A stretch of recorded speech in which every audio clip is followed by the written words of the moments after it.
en groupe de discussion. Et quand les enfants sont en groupe de discussion, vous leur donnez un sujet sur lequel ils vont travailler. Et après avoir travaillé, les enfants doivent exposer les résultats de leurs réflexions.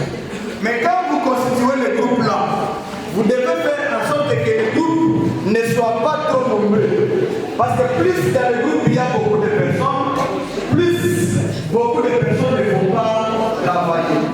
Et quand vous constituez le groupe, il faut faire en sorte que dans chaque groupe, on puisse y avoir des enfants intelligents, des enfants moyens et des enfants faibles. C'est que le groupe ne doit pas être homogène.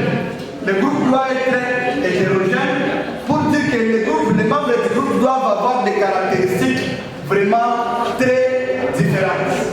Et dans chaque groupe où tout le monde a travaillé, le groupe ne peut pas avoir plus de 5 sur 10. Parce que si le faible a mis sa contribution, les moyens a mis sa contribution et le fort a mis sa contribution, la moyenne pour le groupe là-bas sera de 5 sur 10. Mais si le groupe a 8 sur 10 ou 9 sur 10, ça fait tout simplement dire qu'on a abandonné le travail aux gens qui sont intelligents. Et ceux-là qui sont moins intelligents vont demander seulement donnez-moi l'argent de l'impression.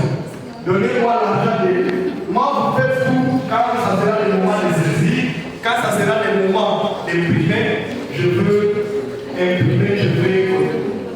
Et c'est ça chez nous. Aujourd'hui, dans l'enseignement, vous ne cherchez pas à former des apprenants égoïstes. Parce que dans l'enseignement traditionnel, on a longtemps enseigné aux gens qu'ils devaient cacher. C'est-à-dire, lorsqu'ils font un travail, ils doivent cacher, ils ne doivent pas montrer les réponses. Et ça nous a amené à échouer dans la vie. Justement parce qu'on nous a montré que tout gagner la vie, on va être seul. Pourtant, les projets, on ne travaille pas seul. On a toujours besoin des autres. Et peu comme pour dire que la vie est difficile de la réussir, et l'école traditionnelle était en train de former les gens pour réussir à l'école et non pour réussir dans la vie.